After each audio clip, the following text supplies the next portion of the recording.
क्या शक्तिमान ही सम्राट किल्विश आहे. शक्तिमान जे काही बोलतोय त्याच्यावरून तर असंच वाटतंय की त्याला आता अंधेरा कायम रहे असंच म्हणावं वाटतंय. आता या कॉकरोच जनता पार्टीच्या आंदोलनानंतर काल शक्तिमाननी एक व्हिडिओ केला. मुकेश खन्ना नाव आहे त्याचं. या व्हिडिओमध्ये तो म्हणतो ये जो गंदे कॉकरोचेस है इनको हमने हटाना चाहिए जैसे हम घर के कॉकरोचेस को मार देते हैं. एकदा काय म्हणलं ते ऐका तुम्ही. मायने में कॉकरोचेस है और हम देखते जब घर में हमारे कॉकरोच आता है तो हम उसको उठाकर बाहर फेंक देते हैं. मैं भी चाहता हूँ कि इन सारे जितने भी गंदे कॉकरोचेस आगे आकर जो जो कुछ भी उन्होंने कैमरे के आगे बोला है उन सबको हटाया जाए, निकाला जाए और दूर किया जाए. बघा, म्हणजे थोडक्यात ह्या माणसाने हे जे कॉकरोच जनता पार्टीचे 22 मिलियन लोक आहेत, ही जी जेनझी आहे, हे जे आजचे तरुण आहे, या सगळ्यांच्याच विरोधात मोर्चा उघडलेला आहे. या सगळ्यांनाच संपवून टाका असं तो म्हणतो. इनको खतम कर दिया जाय असं म्हणतो. जे कोण व्हिडिओ बनवत आहे त्यांना संपवून टाका असं म्हणतो. या माणसाला नरेंद्र मोदींनी पंतप्रधान झाल्यापासून देशामध्ये रोजगार का वाढवला नाही असा प्रश्न नाही विचारता येत. याला शाळा का बंद होत आहेत असा प्रश्न नाही विचारता येत. याला बाकीचं काहीच विचारता येत नाही. ह्याला फक्त हा भाजप नावाचा एक पक्ष ज्याच्यामुळे सवर्णांना असं वाटतं की याच्यामुळे आपला फायदा आहे, त्यामुळे ते त्याचं पाठीराखण करत आहे, बाकी अजून काहीही नाही. आणि म्हणून हा जो काय आहे आता बरळला आहे.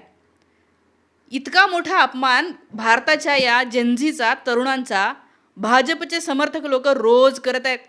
परवाच्या दिवशी कंगना रनौत म्हणली होती की ये तो क्या बोलते गटर छाप जनरेशन म्हणलेलं आहे त्यांनी जेनझीला. त्यानंतर यांचा बॉडी काउंट खूप आहे असं म्हटलं होतं. त्यानंतर हे सगळे बाहेर जातात, इकडे मुली काय करतात, ह्या मुली शिव्या देत आहेत असं म्हटलं होतं. त्यानंतर दुसरी एक हिरोईन आहे, तुम्हाला माहिती असेल, भूमी पेडणेकर. हे सगळे हिरोईन बघा, ही भूमी पेडणेकर नावाची हिरोईन काय म्हणते. कॉन्वर्सेशन रोज पे उतर आया है और जिस प्रकार की भाषा यूज हो रही है और इतनी हमारे देश का युवा जैसे बात कर रहा है, the youth of a country, this is not how we talk man. अच्छा, we are also speaking of somebody who today is in the highest office of our country. Modi office की बात नहीं. ही म्हणते की तुम्ही जे आपल्या देशाचे प्रमुख आहेत, हायेस्ट ऑफिसला आहेत, त्यांना तुम्ही शिव्या देत आहेत.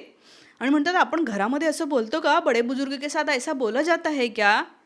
अरे आपल्या घरचे बडे बुजुर्ग लोक हे काय आपण निवडून नाही तिथे बसवलेले आहेत. आपल्या घरचे बडे बुजुर्ग लोकांना आपल्या टॅक्सच्या पैशातून पगार नाही जात. आपल्या घरचे बडे बुजुर्ग लोक हे खोटे आश्वासनं देत नाहीत.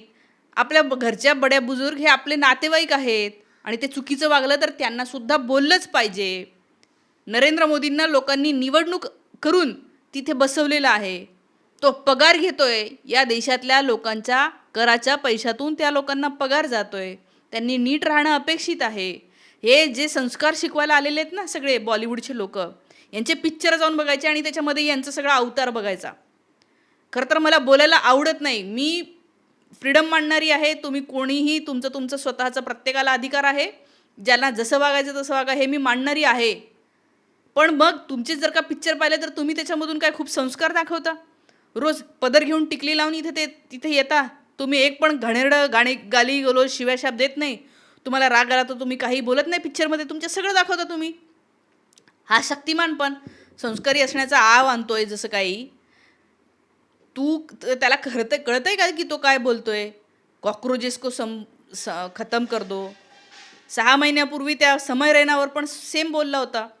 त्या समय रैनांनी सुद्धा एक व्हिडिओ केला होता ज्याच्यामध्ये त्यांनी शक्तिमानचा उल्लेख केला होता. तेव्हा तो म्हणतो, शक्तिमान त्याच्यावर म्हणतो हा खन्ना की हा काय बाबा कुत्र्याची शेपूट वाकडी ती वाकडीत सरळ होत नाही आणि हा वाया गेलेला आहे. म्हणजे इतकं वाईट बोलायचं जे कोणी बोलायला लागलेले आहेत त्यांना. सगळ्यात मोठं देशाचं नुकसान हे असे सेलिब्रिटी करत असतात. आज ते सगळी फौजच आलेली आहे. ते म्हणतात की हां आम्ही सपोर्ट करतो लोकांच्या आंदोलनाला, परंतु त्या ठिकाणी काय असं चाललं. अरे भूमी पेडणेकर, ह्या नरेंद्र मोदींनी सोनिया गांधी यांना जर्सी काय म्हटलं तेव्हा तू आली होती का. तू म्हणलं का मोदीजी ऐसे नाही बोलते.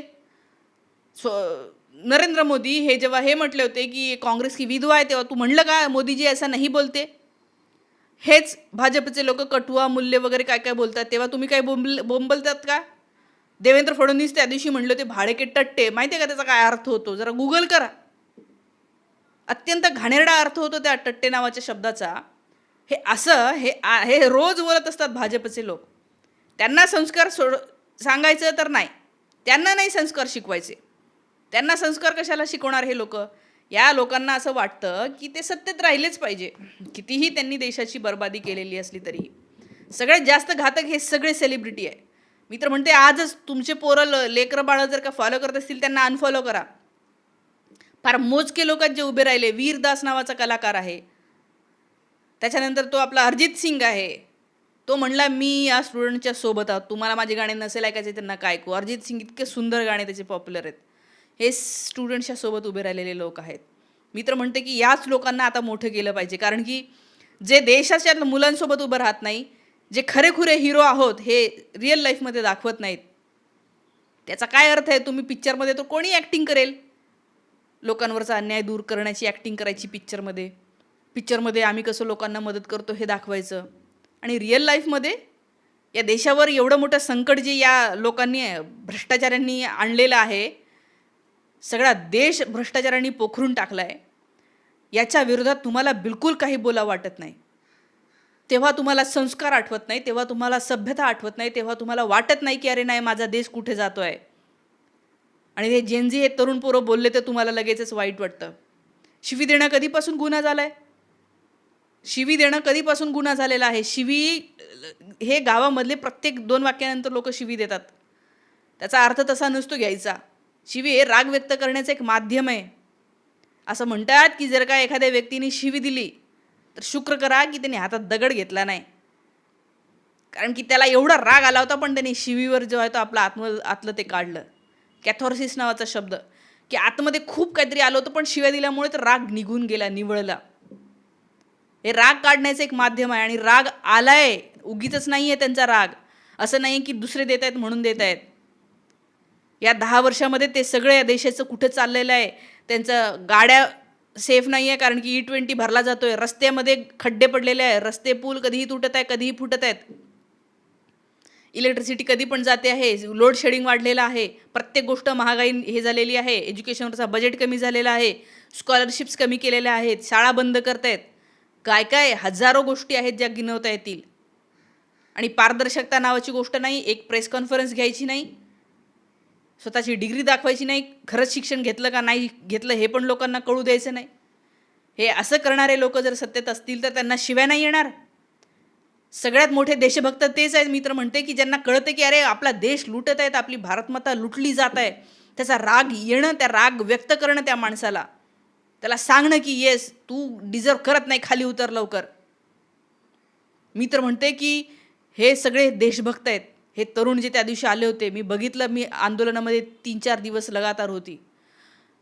हे खरेखुरे देशभक्त आहे, घाबरत नाही आहे, पोलिसांच्या लाठ्याला घाबरत नाही आहे. का त्यांना कोणी पैसा दिला? जर ते घाबरत नसतील तर समजून घ्या त्यांचा राग किती खरा आहे. आणि मी म्हणते की या लोकांनी आता बस करावं संस्कार शिकवणं. हा देश वाचला तर संस्कार वाचतील आणि सगळं वाचेल. याबद्दलच्या मित्रमैत्रिणींनो तुमच्या प्रतिक्रियासुद्धा मला कमेंट करून नक्की सांगा. थांबते. Thank you so much.